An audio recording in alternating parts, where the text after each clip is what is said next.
السلام علیکم ورحمۃ اللہ۔ حالت حیض میں عورت کو طلاق۔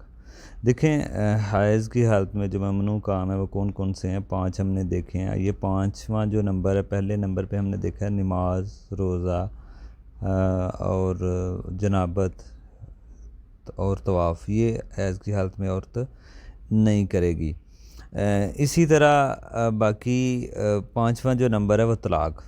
طلاق بھی حیض کی حالت میں بیوی کو جو شخص دے گا اس کا حکم کیا ہے؟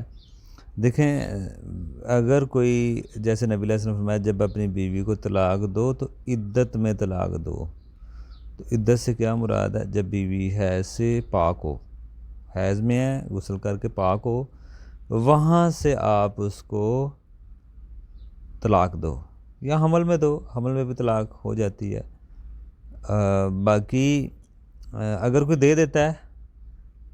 دے دیتا ہے تو وہ طلاق نہیں مانی جائے گی۔ اگر کوئی بیوی حیض میں ہے تو شوہر نے اس کو طلاق دے دی ہے تو بیوی یہی سمجھے کہ یہ طلاق واقع مجھ پہ نہیں ہوئی، کیونکہ جیسے عبداللہ بن عمر کا مسئلہ آپ سامنے رکھیں، صحیح بخاری مسلم کی حدیث ہے، عبداللہ بن عمر نے اپنی بیوی کو حیض کی حالت میں طلاق دے دی، تو نبی علیہ السلام نے فرمایا ہے کہ آپ بیوی کو واپس لو، یعنی کہ اس شخص پر واجب ہے جو بیوی کو حیض کی حالت میں طلاق دے دے یا اس طہر میں دے دے جس میں وہ اپنی بیوی سے ملا ہے۔ حیض تو نہیں ہے لیکن اس طہر میں وہ اپنی بیوی سے مل چکا ہے، تو اس پہ اگر کوئی طلاق دیتا ہے یا حیض میں دیتا ہے تو اس پہ واجب ہے کہ وہ توبہ کرے اور نبی علیہ السلام کے حکم کے مطابق وہ اپنی بیوی کو واپس لے۔ حالت حیض میں دیکھیں، حالت حیض میں اگر آپ طلاق دیتے تو عدت کیسے گنیں گے؟ عدت تو وہاں سے گنی جائے گی جب بیوی پاک ہو حیض سے، اور وہاں سے دن شمار ہوں گے 3 حیض۔ تو جب آپ دے ہی حالت حیض میں رہے تو عدت کیسے گنیں گے؟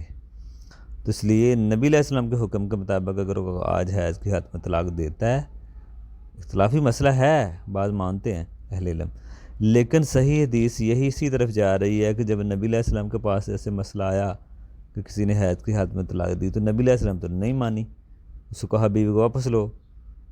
اب اگر اس طلاق میں کوئی بات ہوتی، کوئی وزن ہوتا، کوئی چیز ہوتی تو نبی علیہ السلام الگ کرا دیتے بیوی کو شوہر سے، تو واپس کیوں کیا؟ ظاہری بات ہے یہ چیز ٹھیک نہیں ہے، اس لیے نبی علیہ السلام نے کیا اور غصہ کیا۔ آج بھی اگر کوئی بیوی کو حیض کی حالت میں طلاق دیتا ہے، یا رات کو بیوی کو ملا صبح طلاق دے دی، یا اس مہینے طلاق دے دی، جیسے بیوی حیض سے پاک ہوئی اور اس مہینے اگر آپ نے پاک ہوتے ہی بیوی سے ہم بستری کر لی تو آپ پورا مہینہ نہیں بیوی کو طلاق دے سکتے جب تک اس کو آگے حیض نہ آ جائے یا وہ حمل میں نہ ہو جائے، آپ طلاق نہیں دے سکتے۔ تو اس لیے بیوی حیض سے پاک ہوئی، آپ نے بیوی سے مل لیا، پورا مہینے طلاق سے آپ کی چھٹی۔ یہ نہیں ہے کہ جب غصہ آیا بیوی کسی بھی حالت میں ہو طلاق کہہ دیا۔ یہ طلاق دینا سنت کے مطابق اتنا آسان نہیں ہے، آسان بات مولویوں نے بنا دیا ہے۔ طلاق دینا بڑا مشکل ہے سنت کے مطابق، خلا آسان ہے، خلا چاہے جس بھی حالت میں آپ دے دیں۔ تو اس مسئلے کو عورتیں سمجھیں، اگر عورتیں جو ہوشیار ہیں، چلاک ہیں، سمجھدار ہیں، دین کو سمجھتی ہیں، وہ اگر اپنے شوہروں سے پاک ہوتے ہی ہم بستری کر لیں تو سمجھ لیں پورا مہینہ شوہر طلاق نہیں دے سکتا۔ سکورٹی مل گئی ان کو، پھر پاک ہوئیں، حیض آیا، پھر پاک ہو گئی، پھر ٹائم پہ ہم بستری کر لی، سمجھو پورا مہینہ اس کو کوئی طلاق نہیں دے سکتا۔ دے بھی دیں گے تو کوئی فائدہ نہیں ہے، کوئی شمار نہیں ہوگی اس کی۔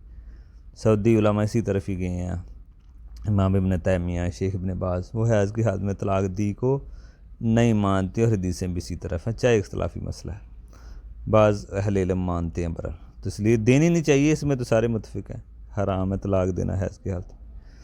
تو اس لیے یہ بات کا بھی پتہ ہو کہ ایک حیض کی حالت میں طلاق نہیں دینی نفاس میں، دوسرا بیوی کو اگر کوئی مل لیتا ہے تو اس مہینے نہیں دے سکتا طلاق جب تک پھر اس کو حیض نہ آ جائے اور پاک نہ ہو جائے۔